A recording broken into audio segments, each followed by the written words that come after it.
Got it. Hi, everyone. Miriam and I, we wanted to be with the poetry group in the Hope Inn tonight, but I'm really sorry that we're not able to actually be there, except Anne is helping record this Zoom. Miriam is here. I'm looking after her. This is our bedroom. This is as far as Miriam gets at the moment. So that's why it's from here. Say hello to everyone, Miriam. Hello, everyone. Oh, there she is. So I really wanted to come this week because I wanted to tell you this story, and a story about something real and true that happened in Liverpool that you will never hear about in the media. And in the last time we met, somebody made some remark about the Liverpool fans at the Champions League. And I was mad about that. And I've been arguing with people who've made rotten comments about Liverpool fans since the Heysel disaster, arguing with my workmates, arguing with anybody, because the only message you ever get in the media is Liverpool, oh, they're all thieves. Oh, you can't trust them. They will just take advantage of you. Or Liverpool people are bad. They're not to be trusted. They're like not even properly human. You can dehumanize Liverpool people. It's okay. This is a trope that's been going on for decades, and I hate it. And it's not true. There are many sides to Liverpool. And Liverpool has a very interesting and complicated history. If you look at Liverpool, its wealth is built on slavery. If you go down to the front dockland by the River Mersey, they've still got the pillars that the slaves were chained to. And now they've got a museum of slavery. And if you look at all the fancy houses in Liverpool, they were the slave owners. They were the ship owners. They were the wealthy merchants. They were the people who made a lot of money out of Liverpool.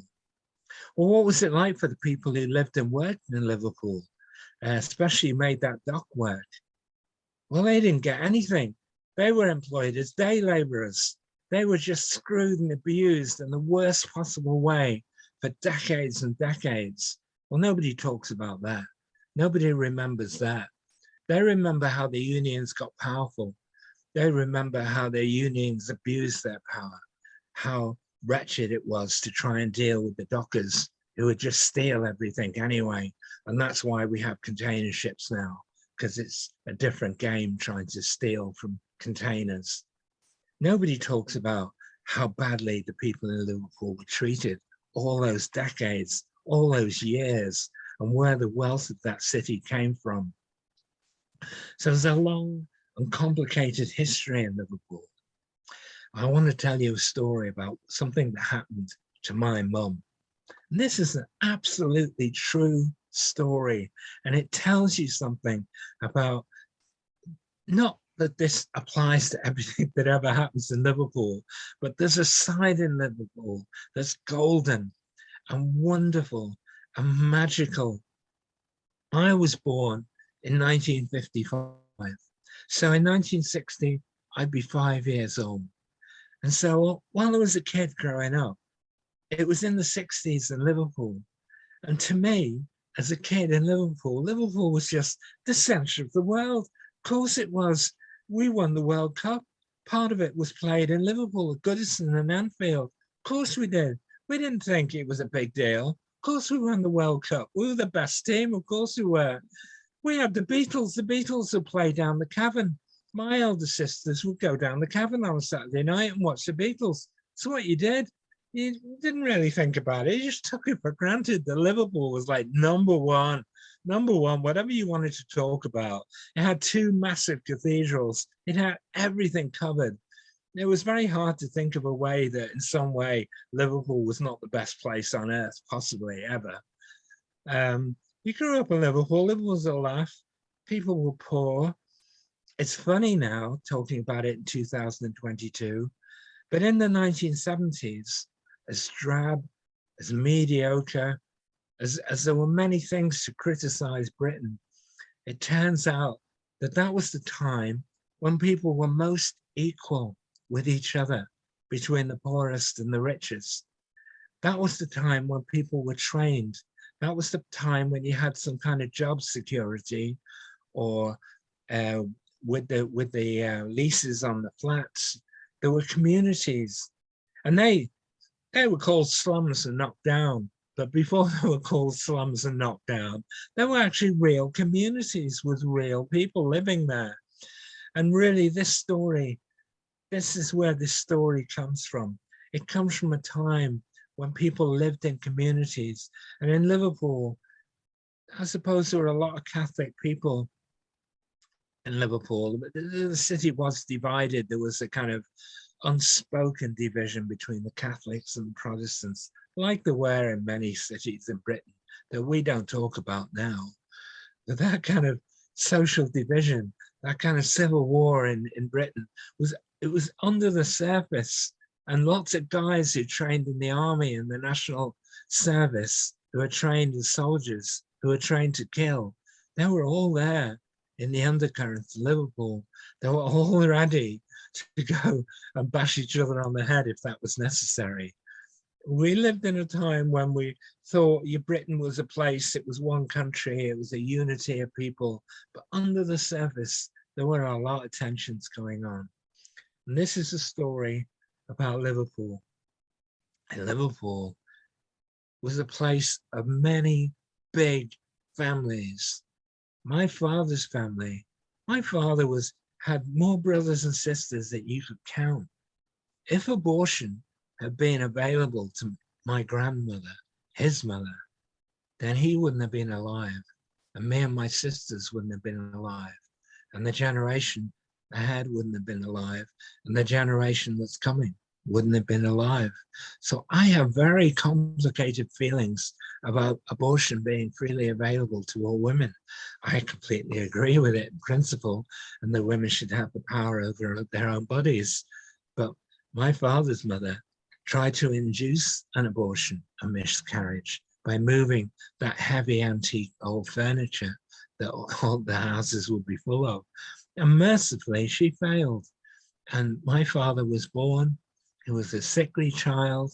That sickness in his childhood that blighted his life chances and what he could have been in life. But he was good enough for my mother, so I'm not really complaining. And I'm very happy to be here. I'm very happy to have had a life at all.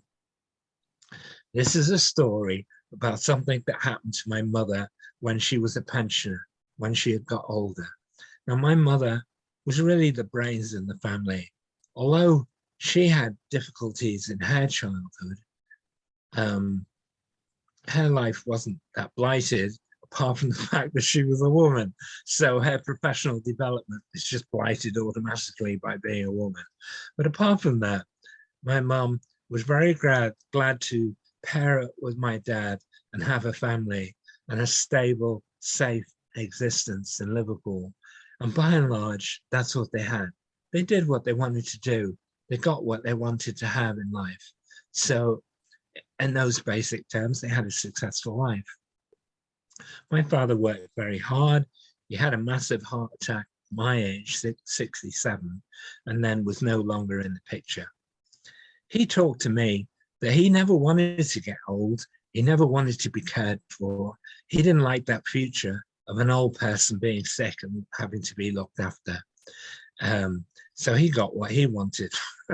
He got a relatively young death, and he was not in the picture anymore. So my mum carried on. My mum was very stoic. My mum never complained about my father dying early. My mum remarried into another terrible marriage that was annulled and forgotten about. We don't really talk about that anymore. But my mum was a really nice lady. She was intelligent. She was bright. She was brave. She went to Moscow to help Jewish refuseniks. She helped in that stealthy way of helping them with money and everything, because you couldn't just give people Russia in money. That wasn't legal. But you could give them gifts, and you could give them clothes. You could give them the clothes you were wearing. You could do anything to help them, and she did. And she got away with it, and she got back to Liverpool okay. Later on in life, when she was a pensioner, practically everybody in my family is a bit eccentric and a bit doddery and a bit forgetful. My father was a version of Harry Worth, if anyone remembers Harry Worth. And Harry Worth was a very silly bugger who couldn't do anything right, forgot about everything. That was kind of like what my father was. He'd remembered that he'd left me in the car and come back hours later and go, oh, whoops, I forgot my son in the car. Never mind. That was my childhood in a nutshell. Anyway, my mom's a pensioner. She's shopping in the supermarket. Now, shockingly, when you go to Liverpool today, all there is shops everywhere. And it makes you think, where do people get the money to go shopping like this? It all doesn't add up. Nothing adds up in Liverpool. They got two things. They got shops and they got universities and further education, both of which I find baffling. What are people doing with this further education? Anyway, it's a whole industry now. It seems to be the main industry in Liverpool. My mum went shopping in the supermarket and she came home to her little flat. She downsized to a flat, nice flat. She didn't have her wallet anymore, her purse. And she realized that she'd lost her purse in the supermarket. So if you go along with the old trope about what Liverpool's like, oh, that purse is gone. Somebody found that purse. Somebody's got that purse, and that purse has gone. And of course, it's not just the money when you lose your purse or wallet. It's your driving license and your documents and all your cards and all the things that you've now got to chase up and put right. So it's a big pain, excuse me, when you lose your wallet or your purse, especially through your own stupidity or silliness or forgetfulness or absent-mindedness, all the things that we specialize in the Barron family. So there's my mom. She's sad. She's trying not to beat herself up because she lost her wallet. You know, it's not the worst thing that could ever happen to a person. Well, that wallet was picked up. It was picked up, I think, by a guy in his 20s, just the kind of guy that you would picture in the trope. Oh, guy in his 20s finds this wallet. Oh, there's money in it. Oh, there's cards in it. Oh, lovely. Put it in your pocket. Feel better off. Buy all your mates a drink. No, this young man came from one of those enormous families in Liverpool. One of those families in Liverpool, as you go up the family, there's a matriarch at the top of it. There's always a matriarch at the top of it. And that matriarch, she made sure that everybody in that family behaved properly, no matter who said anything or what about Liverpool. Nobody was going to buy the Sun newspaper, ever. Not after what the Sun newspaper said after Hillsborough. Nobody buys the Sun in Liverpool. To buy the Sun in Liverpool, it's like a social crime. It's like showing what kind of an idiot you really are. Now, through my work in Liverpool, and I did a lot of work making musical playgrounds and the like for schools, nurseries, hospitals, the Children's Hospital, Alder Hay, all kinds of places I worked for in Liverpool.